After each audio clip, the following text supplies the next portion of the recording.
Now let's go to the bizarreness of Donald Trump praising some of the worst tyrants in the world and the worst leaders. He really wants to hold Xi up as a model when Xi had a totalitarian lockdown of China, literally a totalitarian lockdown of China during COVID, far past what the United States did. Wrecked his economy, wrecked his relationship with the rest of the world. They're only reopening now. He praises Kim Jong-un, a tyrant who inherited one of the most tyrannical states in the world. And what's he known for? Threatening the world with nuclear annihilation. That's who Donald Trump respects. And Vladimir Putin, once again, calls a guy who will be remembered years from now as the man who wrecked modern Russia. Praises Vladimir Putin and says he's brilliant. A man who destroyed Russia's military, a man who has wrecked Russia's economy, and a man who had Europe dependent on his energy and ruined that too. I mean, Eddie, I just don't know where to start, so I toss it to you. Well, Joe, we've always used the language or the phrase of it's either confession or projection with Donald Trump. And in this moment, what we see is he's confessing. He's confessing what his aspiration is. He wants to be a strong man. He aspires to someone who has absolute autocratic control. And I think if we understand that for what it is, if he's confessed to what his inner desires happen to be, we understand this man is not being committed to democracy, as being kind of inspired by these folk who are willing to trample over basic norms and basic freedoms. And we have to understand him for who he is and then try to understand why he's so attractive to so many Americans at the same time. Caddy, listening to Donald Trump there, it struck me that in a way, in an odd way, he is running down the United States of America. He is basically saying top-of-the-line people who run Russia, who run China, who run North Korea.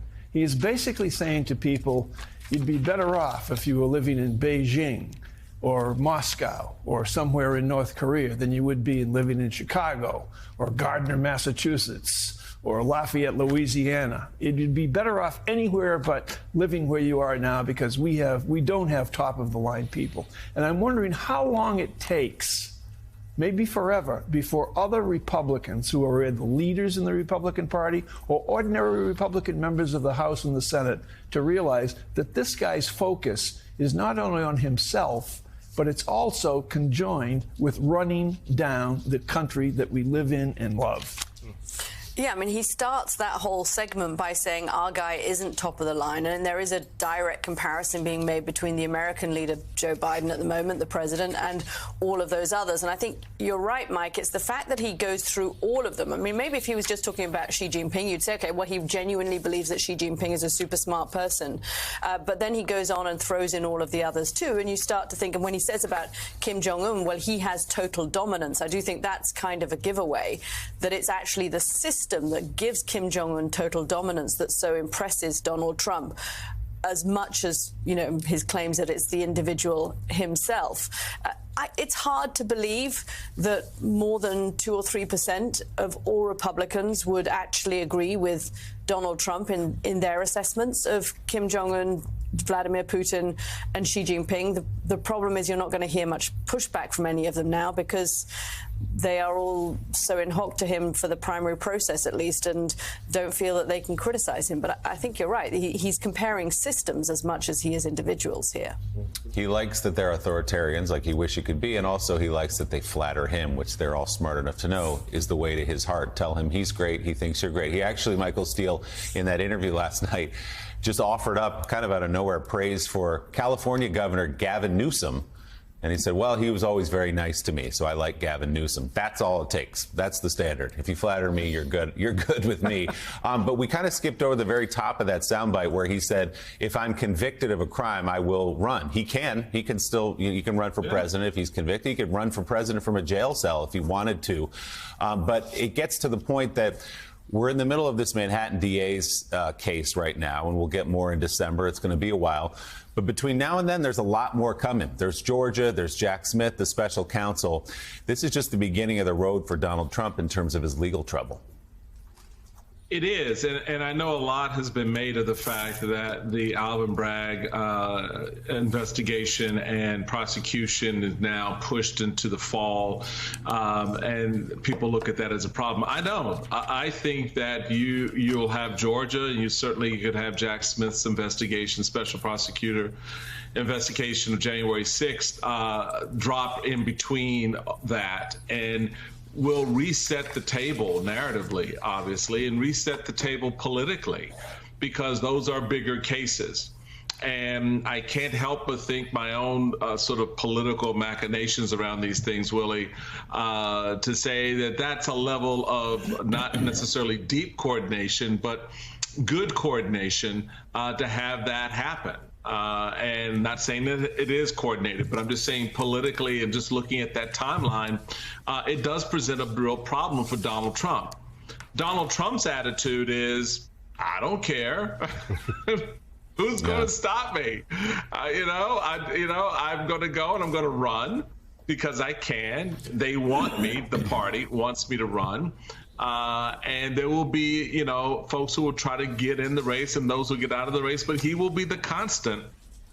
And so all these other things for him are just other pieces on the chessboard that he can manipulate narratively to portray himself as the hapless, forlorn victim of a witch hunt, and sort of gin up two things, that support among his base, you lock that in, and the money that comes with it. The man raised $12-15 million in the last couple of weeks off of just this piece. And so when you get to a level that's higher and more serious, Jack Smith's investigation, January 6th, for example, with all the other players that are in jail, you have Marjorie Taylor Greene taking her little show pony down to the D.C. jail to sort of give aid and comfort to insurrectionists. All of that feeds into that Trump funnel that he can then reposition narratively, he can reposition politically as he plays his hand, knowing that there's no one right now who inside the GOP who can stop him from doing what he wants to do the way he wants to do it. Despite the fact he constantly trashes America. He trashed America before he was president, saying Vladimir Putin was a better leader than what America had. He said the American dream was dead, despite the fact you can't keep people out of America. They want to come here so much. All across the world, they're coming to America. Neil Diamond was right. They're coming to America. Why? Because you talk to immigrants that come here from across the world, they will tell you it's like no other country on the planet. The possibilities they believe are limitless. And yet Donald Trump constantly trashing America. He said it before he was president. He said it after he's president. He trashes the military. He trashes the intel community and says he trusts Vladimir Putin more than he trusts the intel community. He says he wants to defund the premier law enforcement agency in America that stops terrorist attacks every day, that stops drug cartels and gang violence every day. He says America is the greatest threat to Western civilization. Let me say that again. Donald Trump believes that America is the greatest threat to Western civilization. It's an un-American thing to say. It's a hate America first thing to say. And he says this despite the fact, and this goes back to David Ignatius' column earlier this week, when he said, when things are going so well, why does it feel so bad? In part, because you have Republicans trashing America constantly. Our military. You talk to anybody across the world, and they will tell you the United States military is stronger today relative to the rest of the world than at any time since 1945. Any time. Our intel community constantly one step ahead of the Russians. We had to tell Zelensky and the world that the Russians were going to invade them. They didn't believe us. The Russians kept calling us liars. We're constantly one step ahead. Our intel community is constantly. This year, we've had a dollar that is generationally high, generationally strong over the past year. We have near historic low unemployment. Childhood poverty is at 50-year lows. Teen pregnancy at 60-year lows. So many things are going in the right direction, but you can't tell that because you have one party trashing our military, saying, oh, they're woke. They're woke. I wish we could have a military like Russia's. Really? Really? No, I don't think you do. You can ask the Wagner Group what happened when they rushed 2,500 Americans in Syria. It didn't end well for any of the 500 of them who were killed in a couple of minutes. And yeah, we can send 2,500 people to Syria and they can stop the Iranians. They can wipe out ISIS. They can stop the Russians. They can stop the Turks. They can stop the Syrians from encroaching. It's a military more powerful than ever before. But all Donald Trump can do is trash them. And then Republicans, they'll trash the IRS and say their agents are going out to Iowa with AR-15s to shoot middle-class Americans. Again, the hating of America has become tantamount in this twisted, warped, MAGA Republican ideology. Not all Republicans, a lot of great Republicans out there that I know who love America, who love our military, who believe in the intel community. But MAGA Republicans, these extreme Trump Republicans, they hate America. They actually say that the helicopters our military used in Afghanistan are coming to America to kill Americans that voted for Donald Trump. And people actually believe them. They say the FBI is coming to the doors of people's homes who voted for Donald Trump, going to kick down the doors and arrest them. It's all lies. All of this lies. Donald Trump says America is great when he's in power, and America is horrific when he's out of power. I've never really cared too much for politicians who think America is terrible when they're not in power, but suddenly great when they are in power.